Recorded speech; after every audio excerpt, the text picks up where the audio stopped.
Night, it sparked a lot of chatter on the old social media platforms. Let's start out west. Anthony Davis, Paul George, Rudy Gobert, Dame, Donovan Mitchell, CP3, and Zion.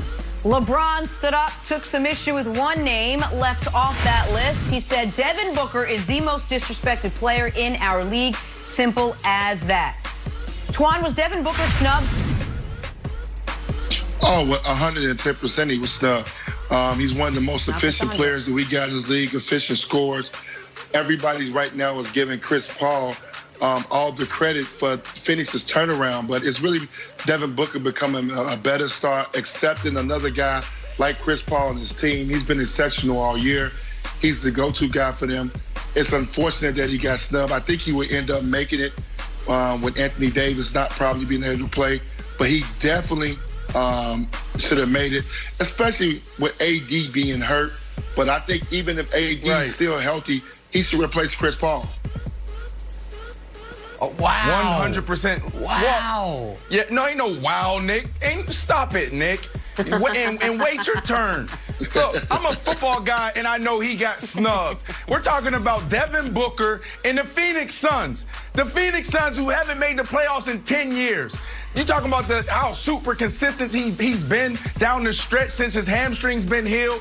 9 out of the 10 last games, and he's shooting 55% from the field, 46% from three. Please, he got snubbed. And I'm not the only one to share those sentiments in the football world. The Arizona Cardinals even know it. They're tweeting about it. You got Saquon Barkley on the East Coast, on the East side, with the New York Giants talking about how he got snubbed. Everybody know he got snubbed, Nick.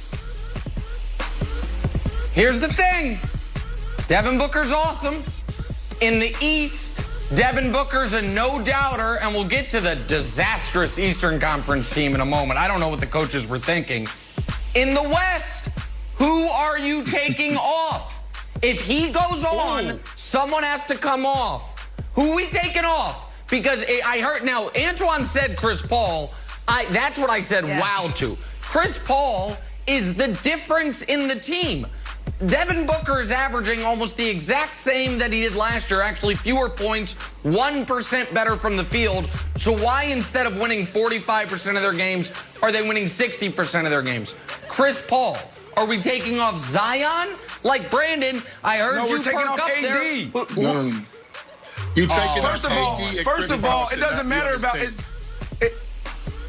Go ahead, Brandon. Let's talk about this first. And correct me if I'm wrong, because you're the basketball expert. But the last I knew, it's not about wins or losses. It's about, are you an all-star? Are you one of the greatest basketball players on earth right now today? So, miss me with how many points he's averaging compared to last year. Take off AD. That's who you take off. AD is having a bad year. That's the answer. Well, you got to put this in perspective. Anthony Davis has not been the top 24 player in the league this year. He should not be on the team. That's out of respect, and I understand that he has not been that. I don't know why people think that. Okay. And then obviously, Chris Paul has been solid. Chris Paul's been solid, but when you compare the teams last year, Chris Paul took an OKC team and really took a bunch of young guys and won some games. This core was put together and already in place with the Phoenix Suns. Chris Paul's helped them get over the hump, but Devin Booker's been the best player on that team. And this core could never win half of their games before Chris Paul got there. As far as Anthony Davis goes, all right. You remember the bubble, the Anthony Davis slander. I remember the bubble. And I remember the bubble. And they went undefeated. They went undefeated in the bubble. Chris Paul was not on that team. And yet, hold on. They went undefeated in the bubble and didn't even make the play-in because they had been so terrible pre-bubble. But that's not the point. The point is the following. Hold on. Because you said Anthony Davis. Anthony Davis did not take the leap we thought he would take. However, if we're just saying just raw numbers, Devin Booker is giving you 25, 4, and 4. Anthony Davis is giving you 23, 8, and 3. So the numbers are comparable, and Anthony Davis is obviously, without question, far more impactful on the end of the court. Brandon doesn't care about the defensive end. You can't, and by the way, despite his injury, Devin Booker's only played 3 more games than Anthony Davis. I love Booker, but I'm not taking Chris Paul off. I'm not taking Zion off. I'm not taking AD off. I think they got it right. I don't think he was Can we go to the East now? All right. Let's go to the East. As we agree to disagree, let's do it, Brandon. Here we go. Reserves in the East: Harden, Jaylen Brown, Julius Randle, Ben Simmons, Zach LaVine, Jason Tatum, Nikola Vucevic. Antoine, what was your biggest gripe with the East reserves? It's got to be Ben Simmons. Ben Simmons should not be an all-star this year. I know people want to reward the Sixers because they have the best record so far in the Eastern Conference, but it should not be that. If you're going to take somebody off the Sixers, it should be Tobias Harris. Tobias Harris has been unbelievable this season, very quiet. He doesn't have the big name like a Ben Simmons, but Tobias Harris has been the second best player on the Philadelphia 76ers, so he deserves to make it over that. And then if you want to throw another guy in the mix, what about Bam Adebayo? Why is he not on the All-Star team? He should be making his second All-Star appearance on his team.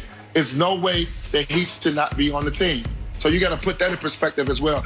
And then you got a bunch of guys in the Eastern Conference that you can all throw in a big pool that are all guys that are like 4 or 5 games under 500 that have had really good seasons. The Trae Youngs, the Jeremy Grants, Sabonis. You know, those guys are all in the mix. Fred VanVleet. So you got a bunch of guys in the same spot.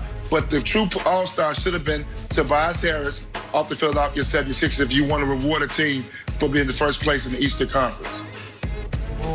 So the guy that I'm going to go with, you got to put more respect on his name. You just say, oh, a couple of guys, and you just start throwing out just names. Trae Young is the answer here. Come on, man. Like, I'm not paying to watch or go to a game and see Vucevic. I'm not going to see Randle. Randle's having a great year. I get it. I understand the Knicks are now in the playoffs at this moment. But Trae Young, when you think about all-star, shooting from half court, sweet with the ball in his hands, can do it. Trae Young, all-star. That's the answer.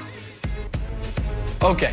So I have a take prepared, but first I must, once again, Antoine comes on and just throws these haymaker takes that I'm just not prepared for. Right now, Ben Simmons is the Defensive Player of the Year. The defensive erasure that goes on the right side of the screen by Twan and Brandon has to stop. He is a massive part of the Sixers' success. Obviously, he's an all-star. I agree with you there.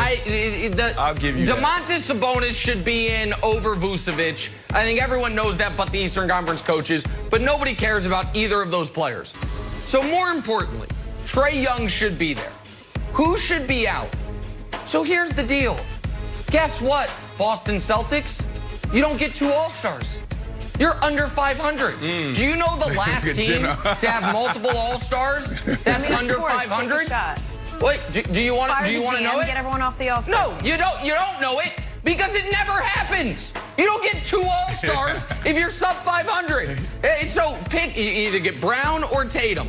I think Brown's been a tick better than Tatum, Antoine. So Brown gets to go. Hey. Tatum, sorry, but you're sub 500 in the East is dreadful this year. It's got 3 teams that warrant any mention in Philly, Brooklyn, and Milwaukee. So you can't be under 500 and get 2 all-stars. Tatum's out. Trey's in. Tatum's out.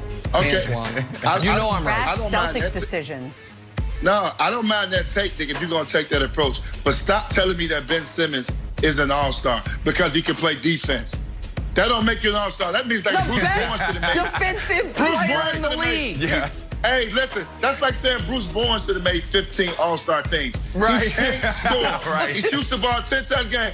He shoots 16% from the 3. He has not improved that. And he shoots 68 from the free throw line.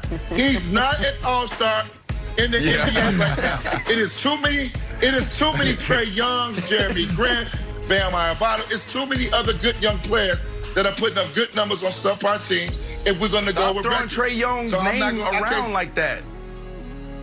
Twan's throwing Trae Young's name around like that. You've lost it. Respect on his Jenna, name. Antoine's All right, lost let's it. move on. He's lost his mind. LeBron James, to no surprise, top vote getter for the All-Star game, so he'll have the honor of picking first in the All-Star draft. Antoine Walker, ton of star power. Who should LeBron take first overall? I'm sure you guys all watched basketball last night, and I guess we can just bring it up now. It was a no-brainer. Luka, you got to take Luka. One of the best point forwards in the league, probably second behind LeBron. When you talk about a guy who can handle and make plays for other guys, and then he's one clutch player that closes it out. LeBron, take Luka, have a lot of respect for him. He's not going to win MVP this year, but he's on a monster tear right now. All right, so guys, don't at me. Listen to what I'm saying, okay? I said this yesterday, and everybody just blew up on me, all right? The number 2 basketball player right now, just right now, we're not talking about GOAT. We're talking about the number 2 basketball player right now. LeBron James needs to take the number 1 basketball player right now, and that's Joel